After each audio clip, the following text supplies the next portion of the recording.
Bonsoir, bonsoir à toutes et à tous et bienvenue pour ce nouveau numéro de Sans frontières avec nos invités. Sans plus tarder, le titre de l'émission 8 mai 45, l'autre 8 mai 45, on va y revenir avec les massacres notamment de Guelma, de Kherata ou de Sétif, avec nos invités sur le plateau. Mohamed Kaki, bonsoir cher Mohamed Kaki, bonsoir. Président de l'association Les Oranges, on en parle dans un instant, acteur, comédien, vous allez aussi nous parler un peu de vos réalisations et productions artistiques. Bonsoir. Bonsoir, merci de votre invitation.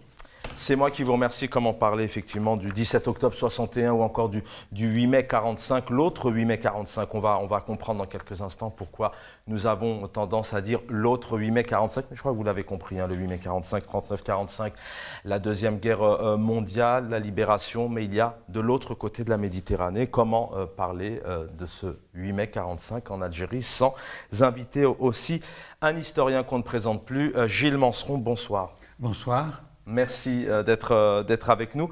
Messieurs, alors sans plus tarder, on va d'abord commencer par à l'écran, va s'afficher donc Mohamed Kaki, c'est pour vous, cher Mohamed, l'autre 8 mai 45. Comme chaque année, vous êtes au rendez-vous, il y a un rassemblement. Deux mots, c'est lundi.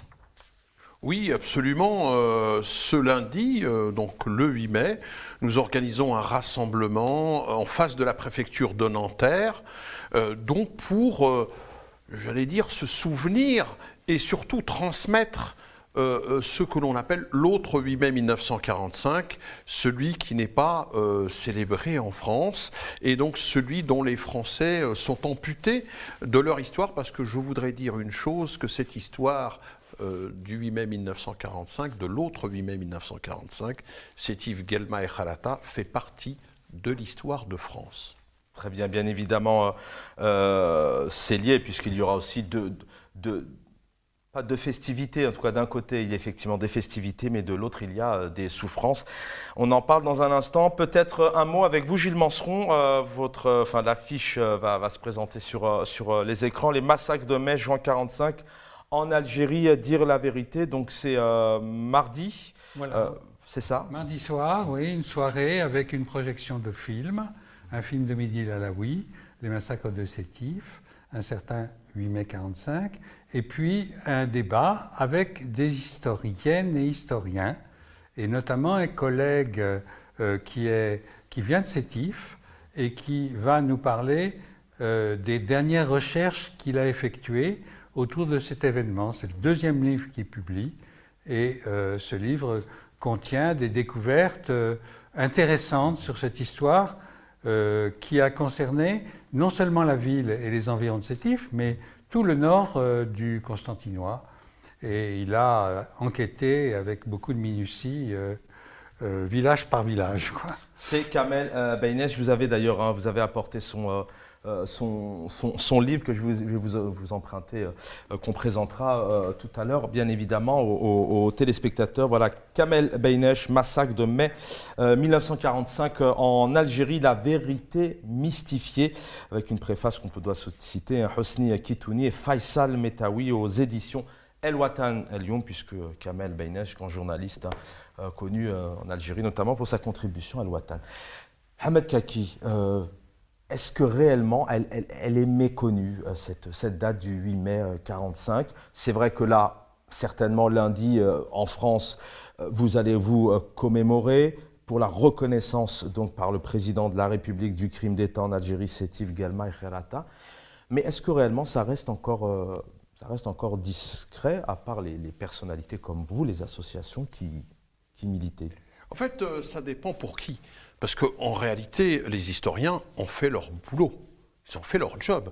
Moi, je me base sur les travaux de notre ami Jean-Louis Planche, qui a fait un livre incroyable, qui se base d'ailleurs sur les archives de l'ex-CIA, où il a trouvé des choses très très intéressantes. Son livre, c'est Chroniques d'un massacre annoncé, c'est Yves Guelma et Harata, qui a été un livre important aujourd'hui, incontournable.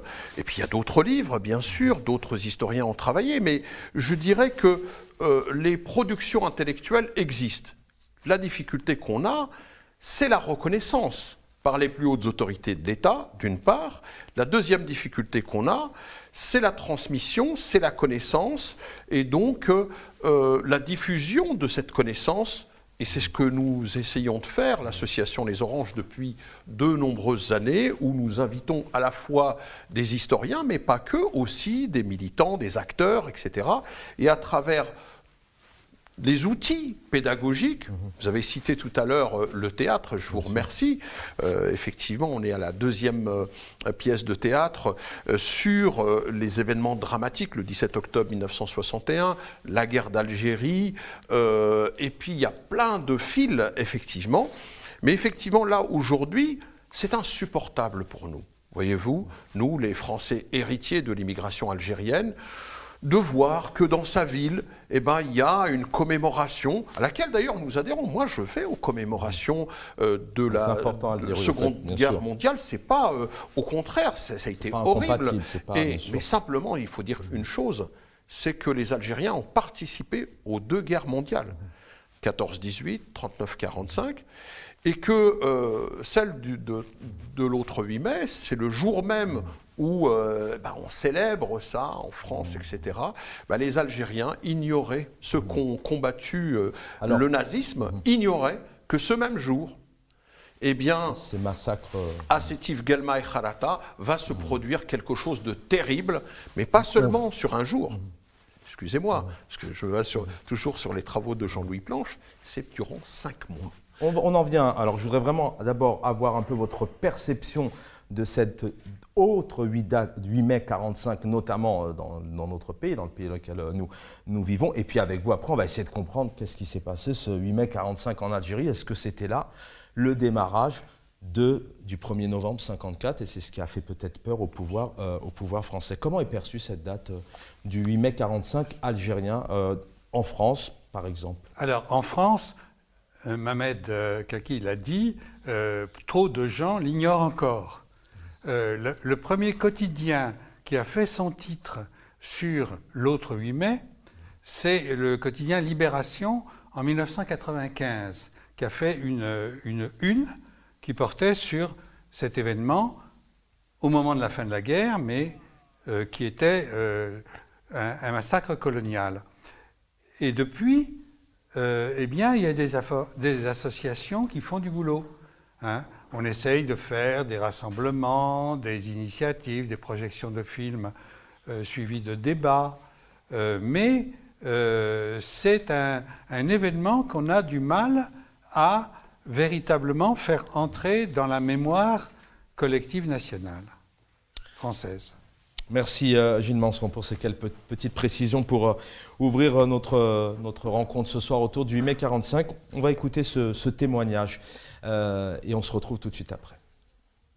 À 280 km de là, à Guelma, on s'apprête aussi à célébrer la victoire. Ici, comme à Sétif, les nationalistes en profitent pour afficher leurs revendications et brandir le drapeau algérien aux côtés de ceux des Alliés. Le sous-préfet de Guelma, André Achiari, a eu connaissance des événements de Sétif.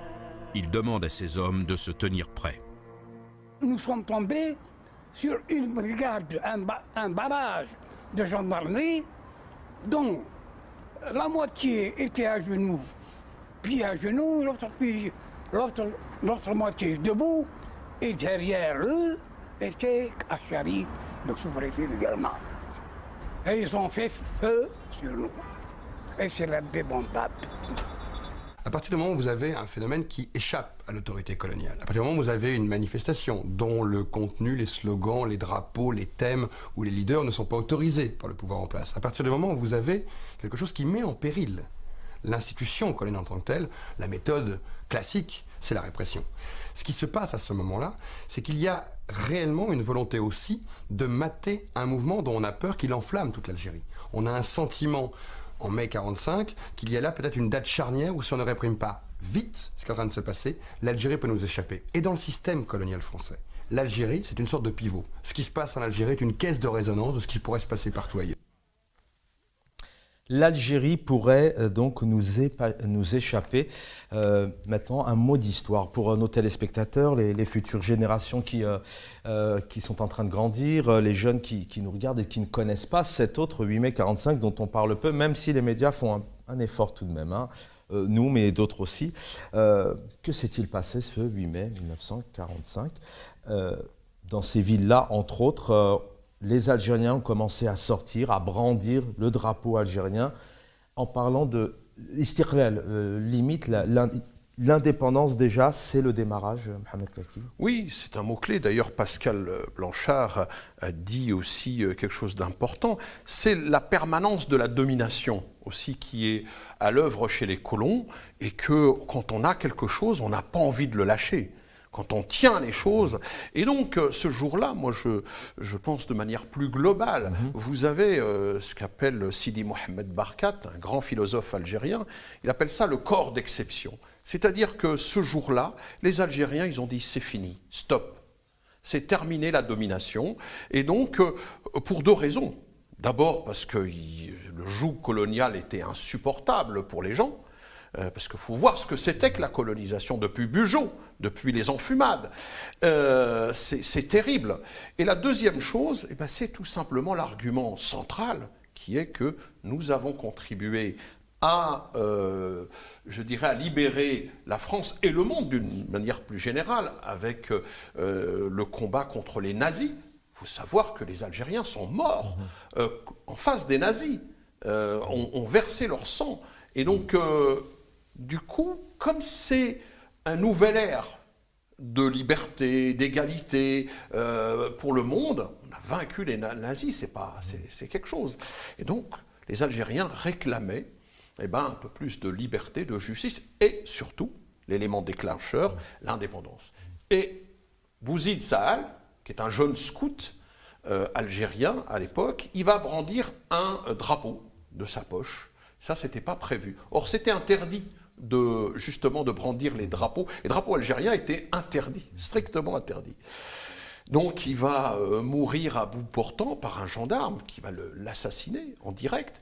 Ensuite, il y a une émeute et, je le rappelle parce que devant Gilles Monceron qui aime bien l'exactitude de l'histoire, il y a eu effectivement une centaine d'Européens, ce qu'on les appelait les Européens, qui sont morts à ce moment-là aussi. Et du coup, il y a eu une espèce de folie générale, comme le dit aussi Jean-Louis Planche, c'est-à-dire les colons et l'armée française vont massacrer les Algériens, ce qu'on appelait à l'époque les FMA, les Français musulmans d'Algérie, ou les indigènes, eh bien à une échelle invraisemblable, entre 30 et 40 000, aujourd'hui les chiffres varient. Mais, et moi, ce qui m'a surpris, vraiment en communiquant avec Jean-Louis Planche, eh bien, c'est la longueur. C'est pas un jour, c'est pas 2 jours, c'est 5 mois. Où le simple fait de fouiller un indigène et de trouver quelque chose par exemple, un papier écrit en arabe, ça veut dire que c'est un suspect et il était abattu directement à bout portant. Et ça, c'est invraisemblable. Donc la répression terrible, le massacre, moi j'appellerais ça un crime contre l'humanité. D'ailleurs, M. Macron l'a dit à Alger quand il était candidat. Même s'il n'a pas trop parlé du 8 mai 1945. Oui, il a parlé des crimes coloniaux en général, mais bon, on a c'est une question qui se pose. C'est pour certains, c'est pas spécialement des crimes coloniaux, mais cette période-là, du moins. Alors, je vous laisse apporter aussi quelques éléments d'histoire. Sétif, Guelma, Kherata. Que s'est-il passé ce 8 mai 1945 et qu'est-ce qui, à un moment donné aussi, a fait que ces Algériens, ces Marocains, ces Tunisiens, ces citoyens aussi de confession musulmane, donc ont combattu en Italie notamment, vous disiez, qu'est-ce qui a fait aussi qu'à un moment donné, ils se disent, bon bah ça y est, c'est la liberté, ok, la Deuxième Guerre mondiale, mais nous aussi, on a le droit à notre liberté. Absolument. Comment ils ont fait le rapprochement alors qu'ils savaient qu'ils étaient colonisés? Alors il y a un contexte mondial, international, qui compte beaucoup à la fin de la Seconde Guerre mondiale. Les alliés américains, britanniques, la France libre y tient une part, ça ne veut pas dire qu'elle va être anticolonialiste, même si elle a des débats en son sein. Hein, la résistance et la France libre vont s'allier avec d'autres pays pour combattre.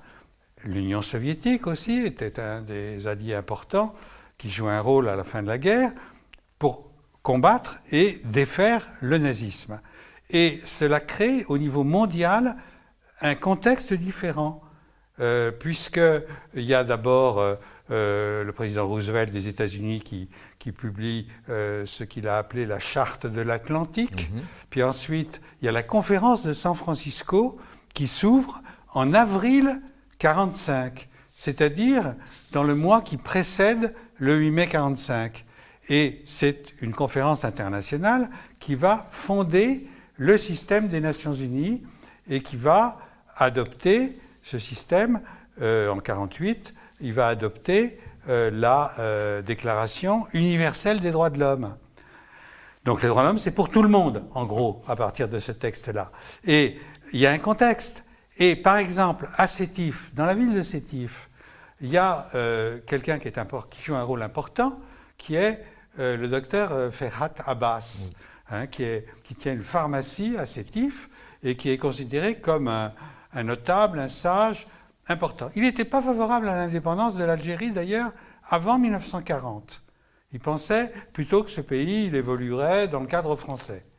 Et puis, dans ce contexte, à partir de 1941, 1942, 1942, c'est le débarquement aussi des Alliés, et cela provoque une prise de conscience et une évolution. Et le docteur Abbas, c'est un peu ce qui est évoqué dans un film qui présente un intérêt, un film de fiction qui est diffusé en ce moment, qui s'appelle Héliopolis, Jafar Gassem, qui est un film qui transpose les faits, mais qui évoque un peu ce tournant et cette évolution d'un certain nombre d'élites pro-françaises qui deviennent indépendantistes en Algérie. Et il y en a aussi des phénomènes comparables au Maroc et en Tunisie. On va écouter cette réaction, notamment autour de la soumission avec vous, chers invités. On va essayer d'avoir des éléments d'histoire pour nous donner un peu des faits réels de ce qu'ont pu vivre à ce moment-là les Algériens et les Algériennes au sein de ces trois villes, mais pas que. En Algérie, le général Henri Martin est conscient qu'il doit faire taire les rumeurs de toute urgence. Le 20 mai, l'armée débarque dans les villages de la région de Sétif et rassemble la population. Ils nous ont dit de partir vers 2 heures du matin, de venir groupe par groupe, village par village, les femmes, les vieux, les enfants.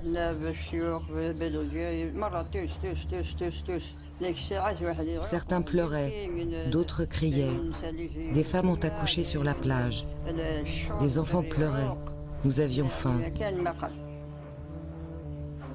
Les soldats étaient postés sur les montagnes et avaient leurs fusils pointés sur nous. Et ils nous surveillaient. Au terme d'une marche épuisante dont ils ignorent le but, 15 000 villageois sont réunis sur la plage de Melbou. Levée de drapeau, parade militaire. Devant les photographes, ils vont devoir assister à une véritable démonstration de force parfaitement orchestrée et se prêter à ce qu'on appelle une séance de soumission. Ahmed Kaki, une réaction, effectivement, certainement déjà à l'époque, l'information, les médias ont été un peu orchestrés, réaction là-dessus. Et puis aussi, j'aimerais aussi vous entendre sur les chiffres. On parle de 45 000 notamment victimes du côté algérien, bon, beaucoup moins bien évidemment du côté du pouvoir de l'époque, et des éléments de réponse. Est-ce qu'on sait réellement ce qu'ont pu vivre ces Algériens et ces Algériennes? Alors, ça m'évoque 3 choses. Voyez-vous, ce que je viens de voir là, c'est terrible. C'est terrible, pourquoi? Parce que c'est aussi, dans ma pièce de théâtre, inconsciemment, je suis parti là-dedans. Il y a une chose dont on ne parle jamais, parce qu'on peut tuer quelqu'un physiquement. Il disparaît, mais une autre manière de tuer quelqu'un, c'est l'humiliation. Et les humiliations collectives. Là, ce qu'on vient de voir, c'est ça. soumettre quelqu'un, faire en sorte que son dos se courbe, et ben c'est ça le processus d'humiliation. Et toute l'histoire coloniale est basée sur l'humiliation, c'est-à-dire fracasser les gens, notamment en rassemblant les gens et en déshabillant les femmes, les filles devant leur père, devant leurs frères. Et il y a eu des photos qui sont prises. Aujourd'hui, c'est de notoriété publique. On connaît ces histoires-là. Donc ça, c'est une récurrente. Hein, donc l'humiliation pour bousiller les gens psychiquement. Ça, c'est une des choses les plus graves. La deuxième chose que je voulais dire, c'est que la perversité, notamment dans ceux-là, a été poussée loin. Parce que vous savez, parmi l'armée française, quels sont les soldats qui étaient là? Des Marocains. Des groupes de Marocains, oui, des Sénégalais, tirailleurs marocains, bien sûr, qui ont été enrôlés, voilà, ils ne le voulaient pas, hein, ils ont été obligés d'être embarqués dans cette affaire. Des Sénégalais, et d'ailleurs, Jean-Louis Planche le dit très bien, il y a eu des problèmes parce que les gens, ils disent, mais on est en train de tuer des musulmans comme nous. Les Sénégalais disaient, mais c'était très violent pour eux-mêmes, d'accord. Et puis la troisième chose, très importante, et celle-là on l'oublie, je crois que les Français doivent le savoir, c'était un gouvernement d'union nationale. Ça veut dire quoi un gouvernement d'union nationale à l'époque? Ça veut dire qu'il y avait le grand Charles de Gaulle, n'est-ce pas, et aussi qui était allié avec les communistes. Et donc, si vous voulez, au pouvoir, il y avait un certain Charles Tillon, dont on oublie le nom aussi, qui était ministre de l'Air.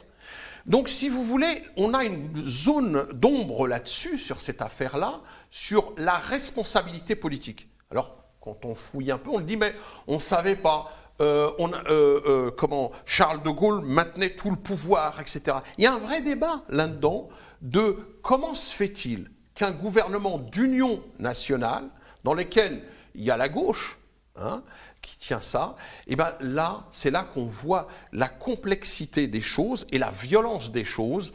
Et donc, pour moi, c'est très important. Mais la question de l'humiliation, et c'est quelque chose de récurrent, à la fois dans les tortures aussi, hein, dans les violences sexuelles, dans les kidnappings des jeunes filles. J'en parle dans ma pièce de théâtre aussi. Hein, c'est cette espèce où on s'autorise d'aller dans les villages et kidnapper des jeunes filles qui disparaissent et qui ne reviennent plus. On va écouter ici témoignage, ce qu'on pouvait dire à l'époque de Messali Hadj, et on se retrouve tout de suite après avec nos invités. L'armée, aidée par la Légion étrangère, regroupe 10 000 Algériens dans la vallée de Kerata. On est resté de 8 h du matin jusqu'à 6 h du soir, sans manger, sans boire. Après, j'étais un commandant ou un colonel, je ne sais pas. Ils ont parlé. Inaalbou Messali Hadj, Inaalbou Farhat Abbas, vive la France. Alors nous, on répète, on est obligé de répéter. Sinon, parce que on sait ce qui nous attend. Des Algériens, des Algériennes, donc appelés à maudire Farhat Abbas, Messali Hadj, paix à leur âme. Gilles Manseron, je vous laisse un peu réagir sur ce que vous avez vu tout à l'heure, ce qu'ont pu vivre aussi les atrocités des Algériens et des Algériennes, voilà, des chiffres aussi aujourd'hui qu'on n'a pas spécialement dans leur globalité, on va dire. Oui, il y a eu effectivement de longues semaines et mois de répression à partir du 8 mai 1945 et au lendemain de cette manifestation où, comme on l'a dit, il s'agissait simplement d'arborer le drapeau algérien parmi les autres drapeaux des puissances alliées. Hein. Et les Algériens ont été réprimés, ont été victimes de violences, alors que c'était une manifestation pacifique. Et après les heurts qui se sont produits à Sétif, au moment de la dispersion de la manifestation, il y a eu une répression terrible dans toute la région, qui a été menée par des forces policières, militaires. Il y a l'aviation qui est intervenue, il y a la marine aussi qui a bombardé certains villages, Et il y a aussi une intervention des milices européennes qui ont joué un rôle dans la poursuite de la répression. Donc le nombre de morts, c'est toujours une question très délicate lorsqu'il y a des massacres que d'évaluer le nombre de victimes. Et on a lancé le chiffre de 45 000, mais non pas à partir du dénombrement précis des morts ou des blessés. Et le collègue, qui est un journaliste de Sétif, Kamel Benyaïch, qui a, pendant toute sa carrière de journaliste à El-Watan, circulé dans la région et demandé aux gens de leur raconter ce qu'avait été le 8 mai 1945 et les mois qui ont suivi autour de leur village et de là où ils habitaient, eh bien, a commencé à recueillir des listes de noms. Et c'est au terme de ce travail très long d'investigation, de dénombrement, que l'on pourra avancer un chiffre. On sait que c'est plusieurs dizaines de milliers. Et c'est déjà suffisamment pour que ce soit horrible et inacceptable. En 2023, on connaît encore aujourd'hui, parce que certainement elle existe, cette emprise, en tout cas cette présence, notamment de la France, avec, pour ou contre l'Algérie. Qu'est-ce qui fait qu'en 1945, bien avant 1954, coûte que coûte, donc le colon, donc la France, était prêt à tout, d'ailleurs on en parle ce soir, était prêt à tout pour ne pas perdre la France. Pourquoi ? Parce qu'en 1945, à un moment donné, voilà, la France ne se dit pas, bon, bah, depuis 1932, on est là. Il est temps de donner l'indépendance à l'Algérie. Pourquoi? Alors, déjà à l'époque, il y avait une cela s'explique la réaction de la France, en quelque sorte, du gouvernement français, de l'armée française, qui a laissé faire ce massacre, ou qui l'a opéré, ce massacre, s'explique par l'importance de l'idéologie coloniale dans la société française, qui commence à se diffuser au XIXe siècle, à partir de la conquête de l'Algérie, en gros, 1830, et qui se répand et qui gagne, y compris des secteurs oppositionnels, voire républicains de l'opinion française. Le statut de l'Algérie, département français, avec des lois particulières, c'est la Deuxième République, en 1848, qui l'octroie. Et l'idéologie coloniale se répand, et au moment de la Seconde Guerre mondiale, eh bien, il est majoritaire, aussi bien dans la France libre, dans ceux qui se rassemblent autour du général de Gaulle à Londres pour continuer la lutte contre l'Allemagne nazie, aussi bien dans la France libre que dans la résistance française. Il est majoritaire. Il y a des anticolonialistes, aussi bien à Londres que dans la résistance, mais ils sont minoritaires.